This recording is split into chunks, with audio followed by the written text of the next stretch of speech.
तो लास्ट पे हम लोगों ने down to the incline plane को स्टार्ट किया था, है ना। अच्छा एक बात बता देता हूँ मैं आपको, हमने up to the incline plane पढ़ा था। Up to the incline plane का मतलब इंक्लाइन प्लेन बना हुआ है, उससे नीचे से ऊपर की तरफ जब हम पार्टिकल को प्रोजेक्ट करते हैं, that is up to the incline plane. उसमें हमने इंक्लाइनेशन एंगल कितना रखा था, थीटा, और प्रोजेक्शन एंगल क्या रखा था, अल्फा। उस केस में रेंज ये आया था, ठीक। और हमारा जो एंगल आया था फॉर मैक्सिमम रेंज, वो आया था alpha is equal to pi by 4 minus theta by 2, ये आया था। और मैक्सिमम रेंज कितना था, वो आया था u square upon g 1 plus sine theta.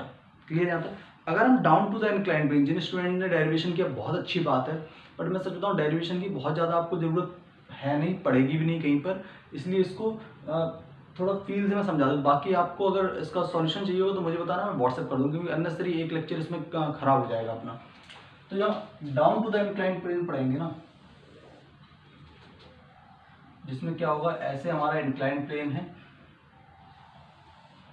ये, और इंक्लाइनेशन एंगल हमने मान लिया थीटा है, और यहाँ से हम ऐसे कुछ u मीटर पर सेकंड की स्पीड से अल्फा एंगल पर अगर प्रोजेक्ट करें, तो इस पर्टिकुलर केस में क्या करेंगे, ये डायरेक्शन में क्या मान लेंगे y, और ये डायरेक्शन क्या मान लेंगे x, इस तरह से। तो इस केस में जो आपको एंगल मिलेगा, एंगल फॉर आर मैक्स, अब देखो याद रखने का तरीका कितना ईजी है।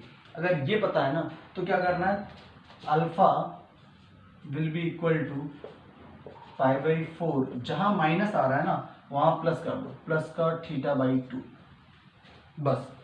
ऐसे ही ये तो क्या आ गया, वो एंगल, वो प्रोजेक्शन एंगल जिस पर मैक्सिमम रेंज हमें मिलेगी। बट कोई पूछे कि मैक्सिमम रेंज होगी कितनी, तो वो क्या होगा, R max is equal to u square upon g 1 minus sine theta. मतलब सिंपल सा मतलब, जहां पर प्लस आ गया वहां माइनस कर दो, जहां पर माइनस है वहां प्लस कर दो, बस, और कुछ नहीं करना है, ठीक है। ठीक, अब अच्छा इसी तरह से अगर आपको रेंज का वैल्यू ही चाहिए, नॉर्मल रेंज का वैल्यू क्या होगा, तो simply 2u square sine alpha upon g cos square theta into cos projection angle कितना है अपना, projection angle alpha minus theta, ये रेंज का फॉर्मूला होगा। तो मैं फिर बोल रहा हूँ, ये इनमें से कोई भी फॉर्मूला याद रखने की जरूरत नहीं है। आपको अगर याद रखना है तो आप इस फॉर्मूले को और इस फॉर्मूले को,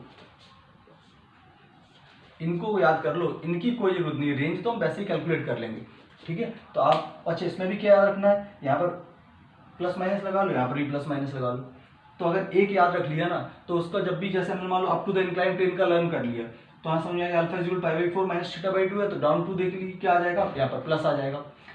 यहाँ पर आर मैक्स का वैल्यू इतना है up to the incline plane के लिए, तो डाउन के लिए पढ़ेंगे तो यहाँ पर क्या आ जाएगा, माइनस आएगा, सिंपल इतना। बाकी डेरिवेशन इसको बिल्कुल जैसे इसका डेरिवेशन किया है ना, वैसे ही इसका भी करेंगे। एक चीज समझना, वहां पर जब ये cos थीटा प्लस अल्फा आया था ना, तो वहां पर आया था cos ए cos बी माइनस साइन ए साइन बी। तो cos ए cos बी माइनस साइन ए साइन बी का फॉर्मूला आया था cos ए प्लस बी। इसको जिस स्टूडेंट ने डायरेक्ट किया होगा ना, उसका आया होगा cos ए cos बी प्लस साइन ए साइन बी। तो ये फॉर्मूला होता है cos ए माइनस बी को बी का, इसलिए यहाँ पर cos अल्फा माइनस थीटा है, बाकी एज इट इज है सब कुछ, है ना, ठीक है। चलो खैर हमें इनसे बहुत ज्यादा लेना देना नहीं, मैं तो क्वेश्चन करने से मतलब, तो क्वेश्चन कैसे करता है वो मैं आपको समझाता हूँ।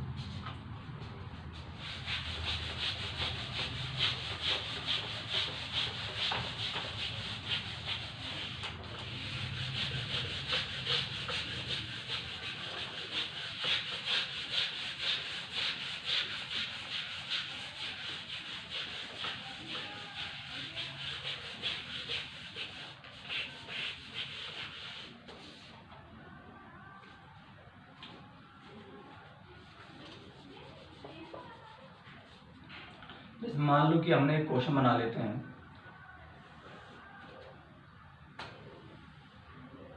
ये अपना एक इंक्लाइन प्लेन हो गया, ये एंगल ले लेते हैं,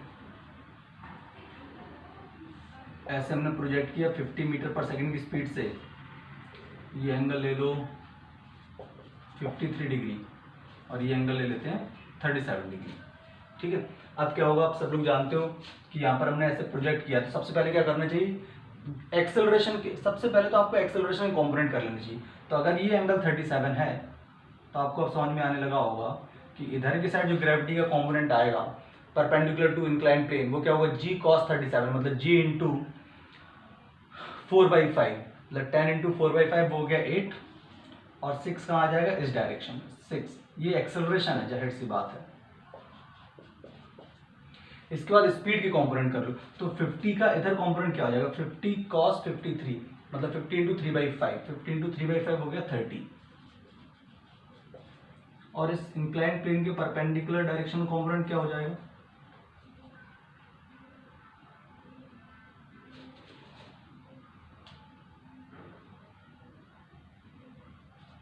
ये हो जाएगा 40 metre per second. Clear.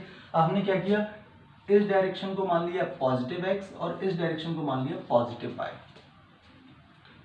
Parallel to inclined plane क्या माना पॉजिटिव x और उसके परपेंडिकुलर क्या माना पॉजिटिव y। तो इस पर्टिकुलर सिचुएशन में अगर मैं आपसे पूछूं क्या एक्सेलरेशन अलोंग x है, आप बोलोगे है, कितना प्लस का 6 मीटर पर सेकेंड स्क्वायर, क्योंकि इस डायरेक्शन को आपने पॉजिटिव माना है। आपके उन्होंने नेगेटिव मान ले तो भी आंसर सेम आएगा, कोई फर्क नहीं पड़ेगा, क्योंकि फिर इस डायरेक्शन की हर चीज u भी तो क्या हो जाएगा नेगेटिव भी हो जाएगा। अभी ux कैसा है प्लस का 30 मीटर पर सेकेंड, इसी तरह से uy कितना है 40 मीटर पर सेकेंड, ay कितना है माइनस का 8 मीटर पर सेकेंड स्क्वायर। ठीक, अब मैं आपसे पूछूं कि बताओ इसका टाइम ऑफ फ्लाइट क्या होगा, तो यार अपने को पता है कि टाइम ऑफ फ्लाइट का फॉर्मूला होता है 2 इंटू परपेंडिकुलर कॉम्पोनेंट, किससे इंक्लाइंड प्लेन से परपेंडिकुलर कॉम्पोनेंट, वो कितना है 40।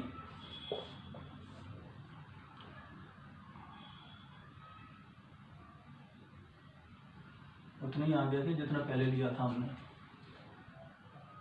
यही डेटा पहले भी लिया था शायद, चलो अब जो हो गया सो हो गया।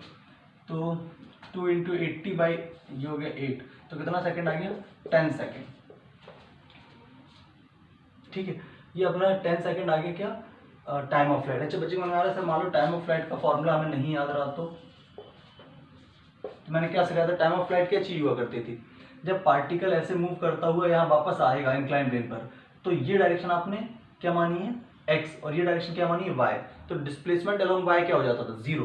तो आपको क्या अप्लाई कर देना चाहिए, y डायरेक्शन में ut plus half of 80 square. Displacement जब पार्टिकल उसी पॉइंट पर आ गया तो उस पूरे टाइम को टाइम ऑफ फ्लाइट बोल रहे हैं, तो डिस्प्लेसमेंट कितना हो गया 0, uy कितना है 40 into t minus half into y direction में एक्सेलरेशन कितना है 8, -8 था उसको मैं डायरेक्ट रख दिया इंटू टी स्क्वायर। तो एक टी यहाँ से कॉमन लेके इसके नीचे डिवाइड करके 0 या फिर इसको इधर भेज दो, तो ये जाएगा 40t is equal to 4t square. यहाँ से क्लियरली दिख रहा है टी का वैल्यू कितना आएगा 10 सेकेंड, हाँ उसमें कुछ भी नहीं है। लो आगे, अब बात करते हैं रेंज की, जिसका एक इतना लेंथी फॉर्मूला हम डेराइव किए है ना। गुड सिर्फ डेरिवेशन इसलिए कराता हूँ, थोड़ी कई बार स्टूडेंट कहता है सर रेंज का फॉर्मूला तो बनाया नहीं आपने, तो मैं बना देता हूँ, बाकी जरूरत नहीं है उसकी। मैंने आपसे पूछा इस पर्टिकुलर केस में बताओ रेंज, तो आपको समझ में आना चाहिए रेंज क्या है। एक्स डायरेक्शन का डिस्प्लेसमेंट, मतलब प्रोजेक्टाइल जब इस तरह से मूव करता हुआ यहाँ कहीं हिट कर रहा है इंक्लाइंड प्लेन को, या थोड़ा पहले करा देते हैं, यहाँ कहीं हिट कर रहा है इंक्लाइंड प्लेन को, तो ये जो डिस्प्लेसमेंट है यही तो रेंज है। तो हम क्या लिखेंगे you x, x direction speed कितना है 30 into 10 plus half into acceleration along x, इस बार कितना लोगे प्लस का 6 इंटू 10 का स्क्वायर 100, तो रेंज का वैल्यू हो गया ये कितना हो गया 300 600 आ गया ये तो।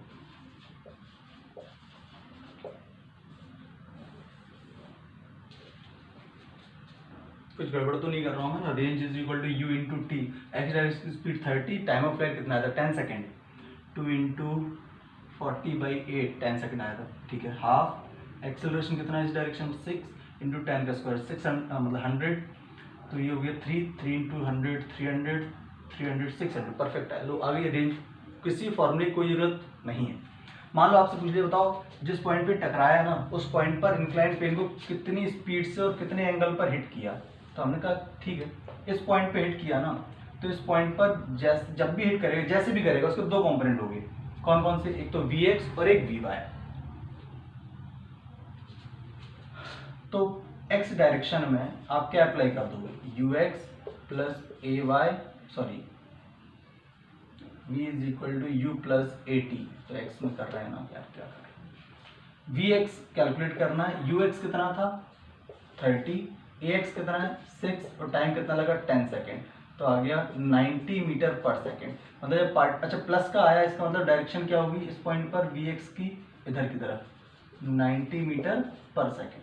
ठीक, इसी तरह से आप क्या निकाल लोगे, vy निकाल लोगे, vy इज इक्वल टू क्या आ जाएगा, vy इज इक्वल टू आ जाएगा uy that is 40 minus 8 into 10, तो आया माइनस 40 मीटर पर सेकेंड।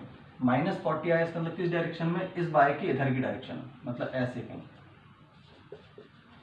अब नेट स्पीड तो यार बताई जा सकती है, नेट स्पीड क्या हो जाएगी, v नेट हो जाएगा under root of 90 square plus 40 square, answer है ना। तो इस टाइप के क्वेश्चन से डरना नहीं है, इंक्लाइन प्लेन का क्वेश्चन कुछ भी हो बहुत तरीके से सॉल्व किया जा सकता है। अगर आप थोड़ा सा इस पे कमांड कर लो ना, तो मैं आपको, ये भी तो कितने इंक्लाइन प्लेन पे मोशन पढ़ा, एक पे, मैं आपको 2 इंक्लाइन प्लेन वाला क्वेश्चन भी करा सकता हूँ। मैं फिर बोल रहा हूँ, नीट में नहीं आएगा बिल्कुल, जेई में पूछ ले वही बड़ी बात है, ठीक है। बट अगर तो नीट के स्टूडेंट जो अगला लेक्चर हो ना जिसमें डबल इंक्लाइन प्लेन हो, तो अगर वो चाहें तो उस क्वेश्चन को छोड़ भी सकते हैं, जरूरी नहीं लेंथी क्वेश्चन कराऊंगा, हो सकता है एक लेक्चर में एक ही क्वेश्चन हो। बट अगर जो स्टूडेंट अपना सब्जेक्ट स्ट्रॉन्ग करना चाहते हैं, वो चाहते हैं कि हमसे मैक्सिमम क्वेश्चन जब नीट का एग्जाम दें तो सारे क्वेश्चन हमसे बन जाएं, तो आप उस क्वेश्चन को ध्यान समझो, जितना समझ में आएगा आपको बेनिफिट होगा, ठीक है। तो आपको कॉन्सेप्ट स्ट्रॉन्ग होगा, तो आप स्क्रीन स्टॉप करके नोट करो, फिर मैं कराता हूँ।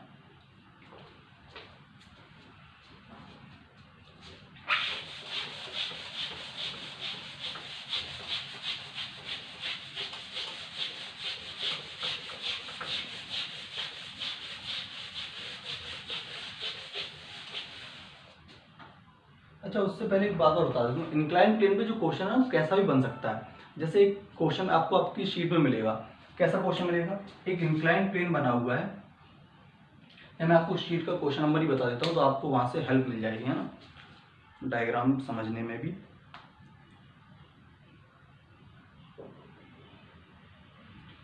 आपको जो काइनेमैटिक्स का शीट प्रोवाइड कराया था उसको एक बार आप ओपन करो, उसमें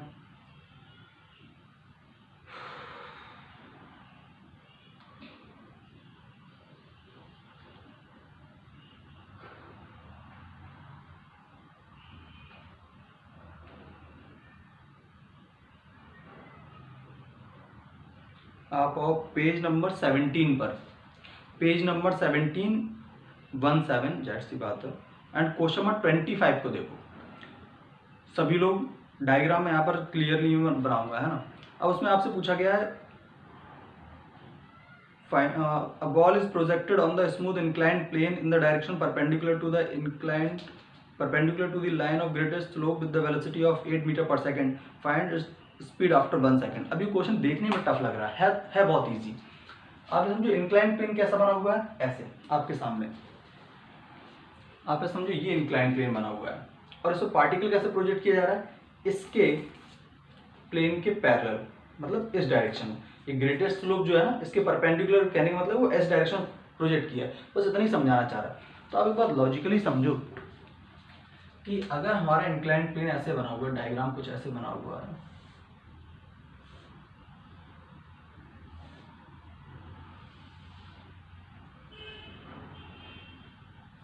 ये इस तरह से, और ये एंगल हमारा कितना दिया, 37 डिग्री दिया है आई थिंक, एक बार मैं चेक कर लेता हूँ।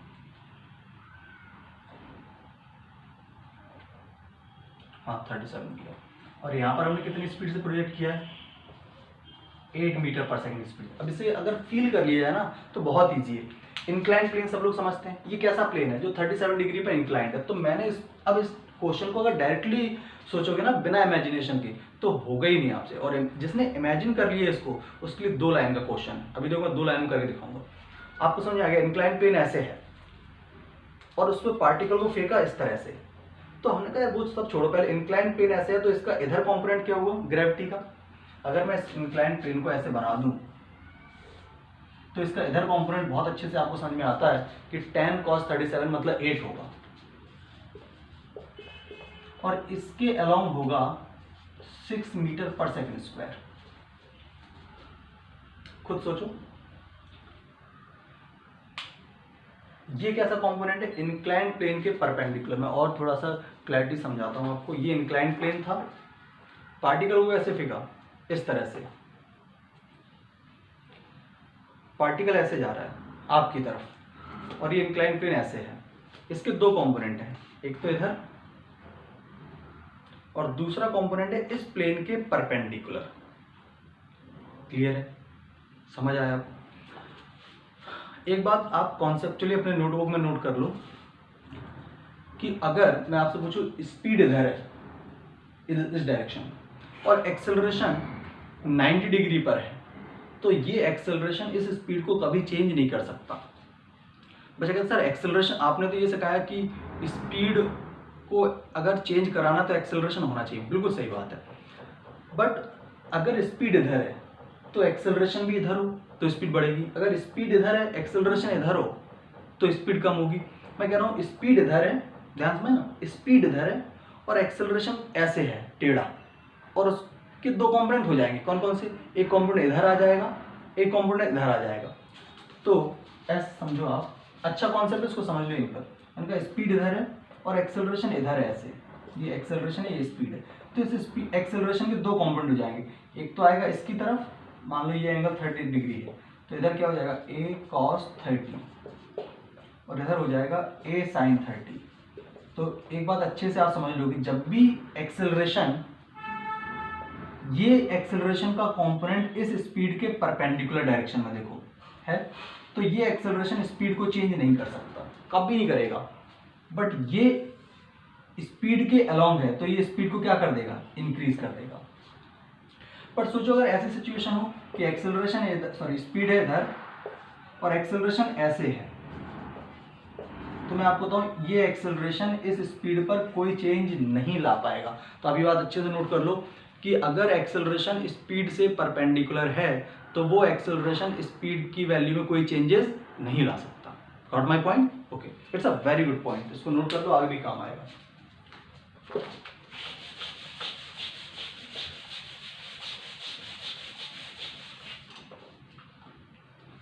और फील दिलाऊंगा मैं आपको इसको सर्कुलर मोशन में। अब एक बात लॉजिकली सोचो, इस पर्टिकुलर क्वेश्चन में जो एक्सेलरेशन है वो कितना है, एक तो परपेंडिकुलर टू प्लेन है ऐसे 8 और एक इधर है कितना 6 और बॉल जा रही है ऐसे। अच्छा ये बॉल इंक्लाइन प्लेन के ऐसे ही जाएगी, क्या इस डायरेक्शन में कोई एक्सेलरेशन है? इस डायरेक्शन में, इस डायरेक्शन में कोई एक्सेलरेशन है। अच्छा क्या डाउनवर्ड डायरेक्शन में एक्सेलरेशन है अलोंग द इंक्लाइंड प्लेन? हाँ अलोंग द इंक्लाइंड प्लेन है। तो अच्छा आप याद करो जब हम किसी बॉडी को, ध्यान से, किसी पार्टिकल को हॉरिजॉन्टल में ऐसे फेंकते थे तो इस डायरेक्शन में कोई एक्सेलरेशन नहीं होता था, बट पार्टिकल पाथ कैसा लेता था, ऐसे जाता था, सीधे ही तो नहीं जाता रहता था, ऐसे जाता था फिर ऐसे मूव करता था।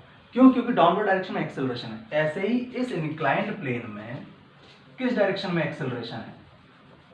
ध्यान सोचो, इस इंक्लाइंड प्लेन पर एक तो इस डायरेक्शन में कोई एक्सेलरेशन नहीं है, इस डायरेक्शन में कोई एक्सेलरेशन नहीं, बट नीचे की तरफ एक्सेलरेशन है। तो इसका पाथ कैसा होगा? क्या इसका पाथ आपको समझ में आ रहा है? कुछ ऐसा होगा नीचे की तरफ कि जब ऐसा फेंकते थे तो जिस डायरेक्शन में एक्सेलरेशन होता था तो पार्टिकल ऐसे जाता था, तो ये पार्टिकल कुछ यहाँ पहुँच जाएगा। मैं आपसे पूछूँ इस पर्टिकुलर क्वेश्चन में इस पॉइंट पर हॉरिजॉन्टल में क्या स्पीड होगी इस डायरेक्शन में, तो आपका आंसर होना चाहिए इस डायरेक्शन में सर जो स्पीड, इनिशियल स्पीड होगी ना वही होगी, क्योंकि जिस डायरेक्शन में कोई एक्सेलरेशन नहीं है उस डायरेक्शन की स्पीड कभी भी चेंज नहीं हो सकती। Along the inclined plane, along the inclined plane initial speed, अब जो बोल रहा हूं उसको ध्यान समझें, अलोंग द इंक्लाइंड प्लेन इस डायरेक्शन में क्या इनिशियल स्पीड थी? Initial speed along inclined plane क्या 0 है? क्योंकि आपने तो सिर्फ ऐसे फेंका था, इस डायरेक्शन में कोई स्पीड नहीं थी। ये वैसी बात है जब पार्टिकल को हॉरिजॉन्टली फेंकते थे तो वाई डायरेक्शन में कोई भी स्पीड नहीं होती थी, तो ये चीज 0 है। बट अगर हम इंक्लाइंड प्लेन के along v = u + at apply करेंगे तो ये तो 0 है। इंक्लाइन प्लेन के अलोंग एक्सेलरेशन 6 और टाइम कितना 1, मतलब अलोंग द इंक्लाइन प्लेन कुछ टाइम के बाद स्पीड आ जाएगी 6, तो कुछ टाइम के बाद स्पीड हो जाएगी इधर की तरफ 6 मीटर पर सेकेंड। तो नेट स्पीड कितनी हो जाएगी, नेट स्पीड हो जाएगी v net is equal to under root of 6 का स्क्वायर प्लस 8 का square that is 10 metre per second. It's a good problem, है ना, इसलिए देखने में बहुत छोटा है, वो है ही क्या उसमें 2 लाइन लगे आंसर आगे, बट कॉन्सेप्चुअली अच्छा क्वेश्चन है। मैं एक बार थोड़ा सा और एक्सप्लेन कर देता हूँ क्योंकि बढ़िया क्वेश्चन है। ये इंक्लाइन प्लेन था, ऐसे ध्यान समझना, ये इंक्लाइन प्लेन था। अब ये क्वेश्चन जो रटते हैं ना डाउन टू द इंक्लाइन, अब खुद लॉजिकली सोचो, क्या ये down to the incline plane है? नहीं। क्या ये up to the incline plane है? बिल्कुल नहीं। तो जो रटेंगे कि सर हमने तो 2 ही टाइप के इंक्लाइन पर मोशन पढ़े हैं, एक डाउन एक अप, उसके बाद ऐसा क्वेश्चन आते हैं तो फंस जाते हैं। तो अब फंसने की कोई जरूरत ही नहीं। ये इंक्लाइन प्लेन है, इसका ग्रेविटी कहाँ लगेगी? इधर, ग्रेविटी कंपोनेंट एक इधर और एक अलोंग द इंक्लाइन प्लेन। सोचो जो हमने फेंका पार्टिकल को, ये हमारा इंक्लाइन प्लेन है, ध्यान इमेजिन करना। इंक्लाइन प्लेन कैसे बना रहा हूँ ये, और इसका हॉरिजॉन्टल लाइन ये है। इंक्लाइन प्लेन को जो मैं फेंक रहा हूँ इस डायरेक्शन में, ऐसे पार्टिकल ऐसे जा रहा है तो बोर्ड के अंदर, तो इस डायरेक्शन में कोई एक्सेलरेशन नहीं है। बट क्या इस डायरेक्शन में एक्सेलरेशन है? इस डायरेक्शन में एक्सेलरेशन है, तो पार्टिकल, ये एक्सेलरेशन पार्टिकल को नीचे बुलाएगा ऐसे। तो ये पार्टिकल पाथ कैसा रहेगा? ऐसा नीचे जाता हुआ, जैसे कि सीधा जाना चाह रहा था बट इस डायरेक्शन में एक्सेलरेशन था, तो एक्सेलरेशन उसको नीचे बुलाया। अब अपने को पता है कि इनिशियली जब हमने पार्टिकल को हॉरिजॉन्टली फेंका था तो अलोंग द इंक्लाइन प्लेन कोई भी स्पीड या स्पीड का कंपोनेंट नहीं था, बट उस डायरेक्शन में एक्सेलरेशन होने की वजह से कि कुछ टाइम के बाद उस डायरेक्शन में स्पीड आ जाएगी। तो वो हमने कैसे कैलकुलेट किया? उस पर्टिकुलर डायरेक्शन में देखो, जिस डायरेक्शन का एक्सेलरेशन पता है, जिस डायरेक्शन की इनिशियल स्पीड पता है, उस डायरेक्शन में इतने टाइम के बाद क्या स्पीड होगी ये निकालने के लिए क्या करो, उस पर्टिकुलर डायरेक्शन में v equal to u plus a t apply कर दो उसी डायरेक्शन में। तो हमने क्या किया, उस डायरेक्शन में, किस डायरेक्शन की बात कर रहे हैं? Along the incline plane. Along the incline plane initial speed कितनी थी? 0। उस डायरेक्शन एक्सेलरेशन कितना है? 6 अलोंग द इंक्लाइन प्लेन। कितने टाइम के बाद पता करना है? 1 सेकंड का। तो 1 सेकंड के बाद along the incline plane particle के पास क्या स्पीड हो जाएगी? 6 मीटर पर सेकंड। और इस इंक्लाइन प्लेन के पैरेलली कितना स्पीड रहेगा? वो 8 ही रहेगा, क्योंकि उस डायरेक्शन में कोई भी एक्सेलरेशन नहीं। अब बच्चे के कहना सर इस एक्सेलरेशन का क्या काम है? इस एक्सेलरेशन का कोई काम नहीं है। ये एक्सेलरेशन नॉर्मल प्रोवाइड कराएगा जो हम एनालिसिस ऑफ फ्रिक्शन में देखेंगे। बट अभी के लिए सोचो, क्या ये 8 ये 8 एक्सेलरेशन है, ये 8 स्पीड है, ये वाला 8 जो एक्सेलरेशन है वो इस 8 और इस 6 से परपेंडिकुलर है। तो ये इन दोनों स्पीड पर कोई फर्क नहीं डाल सकता, इसलिए आंसर ये आए। ठीक है, तो आप ये नोट करो, फिर एक और क्वेश्चन कराता हूं।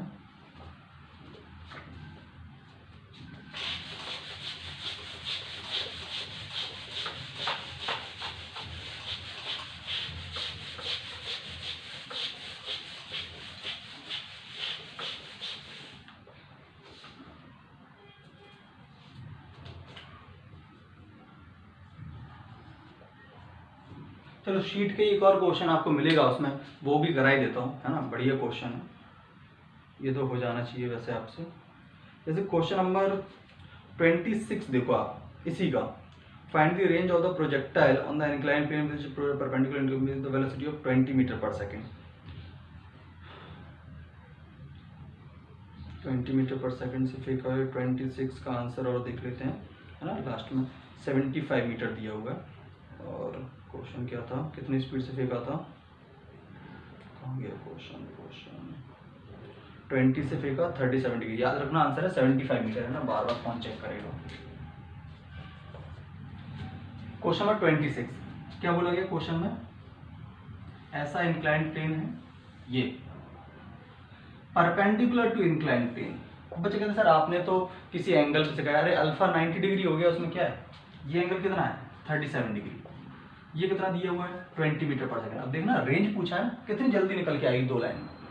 इसका इधर कंपोनेंट आप जानने लगे होंगे अब तो 8। अच्छा रट मत लेना कि इधर हमेशा 8, अरे ये एंगल 37 है इसलिए 8 हो रहा है, 53 कर दूंगा तो 6 हो जाएगा वो, है ना, इधर कितना 6।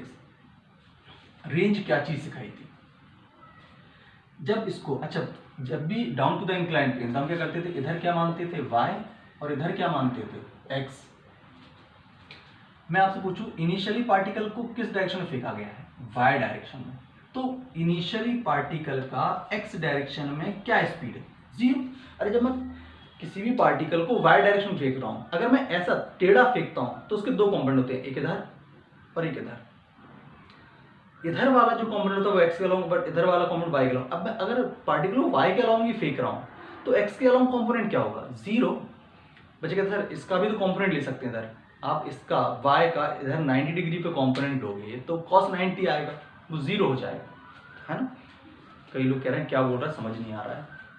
अगर मान लो एक वेक्टर ऐसे tan, कितना है tan प्योरली y डायरेक्शन में है, और मैं बोलूँ इस tan का x डायरेक्शन कंपोनेंट बताओ, तो आप क्या लेते थे कंपोनेंट, दो कंपोनेंट लेते थे, cos और sin।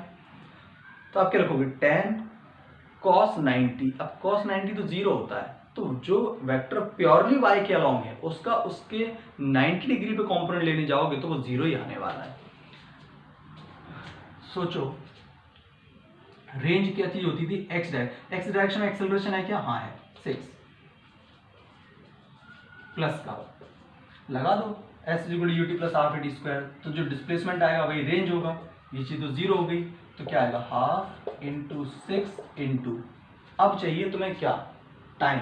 तो यार टाइम ऑफ फ्लाइट तो अपने को आता है जल्दी से, क्या रखेंगे 2 × y डायरेक्शन का speed that is 20 y direction acceleration that is 8, तो कितना हो गया 5 सेकंड आया मेरे हिसाब से। तो क्या टाइम ऑफ फ्लाइट देखो जल्दी से निकालना आना चाहिए अपने को। अब ये 5 यहाँ रख दो तो क्या हो जाएगा 25, तो r का वैल्यू कितना हो गया 75 मीटर।